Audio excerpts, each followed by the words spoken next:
something, you put your finger on it. There is something about trees. Yes. Right? One of the first things the Bible says is God planted all of these trees that were so delightful to behold. Yes. What is it about a tree? Almost everybody can point to a favorite tree that we had as children in our backyard or at the local park, or we have these gorgeous trees in our backyard. When we bought our house 20 years ago, there were twin trees that came out of the same root system and then branched off, huge, like 60, 70 feet up into the sky. 10 years ago, one of these twin trees got struck by lightning and came down.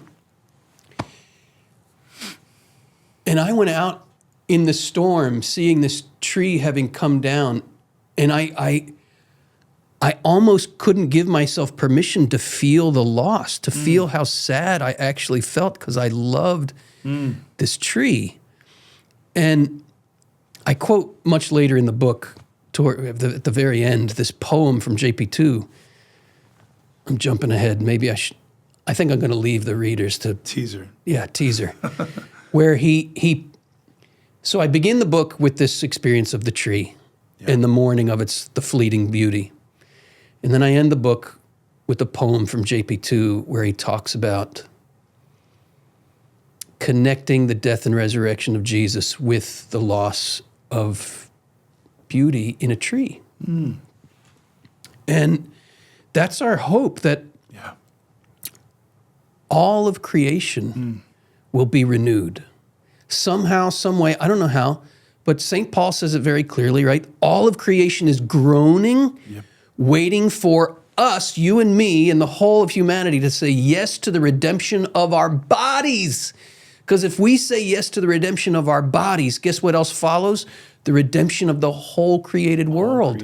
So somehow, that tree will be restored to me.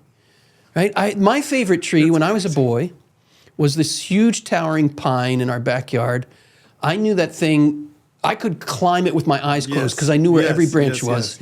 And there was this spot high up that had perfect armrests and perfect leg rests.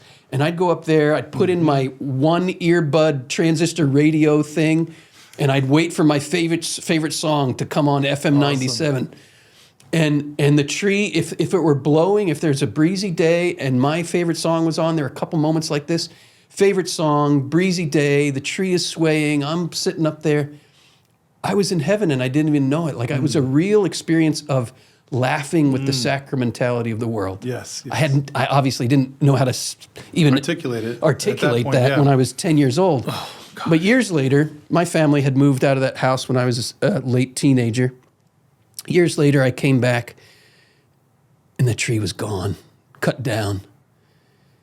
And that was a moment of weeping with the sacramentality of the world. My tree is gone? My tree is gone? So the laughing and the weeping.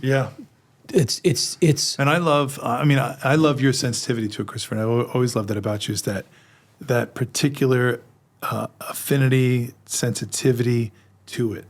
And it pains you. I know, I've seen you in pain. I've seen you in pain. I'm seeing you in pain now. Because, but it's worth it. It's worth it. And I know that's why God does it. Because he loved and made that tree from an acorn. He knew it. Of course, he knows in his omnipotence that this is going to pierce you, pain you, give you great pleasure at the same time. But it's worth it. I'm going to do it. And he does it all the time with a million things. And I do see the tree as so constitutive of so many people's stories. My story as well, I can go back to trees. And then you throw in the tree of the cross. Hello. So like what? So there's so many layers to it all. And as you're talking about the tree, and this is maybe one off-jointed, but in one of my favorite books, The Lord of the Rings, just finished doing a course on Tolkien's great sacramental stories and C.S. Lewis. There's a party tree, it's called, in the center of the Shire, and it's this great, glorious, giant tree. And one of the evil forces in this world comes and goes right to that tree and destroys it. And it breaks their hearts. The Scouring of the Shire, the end of the book, where you think battle's won, it's all great. They come back home, and their sacred party tree that they love so much is destroyed. But here comes the Paschal mystery. The wonderful figure of Galadriel, which is a very Marian figure, very beautiful Marian figure. She gifts the little hobbit Samwise with a seed. And when the party tree is destroyed, he puts that Malorn seed in the soil. And it just, and it's better than before.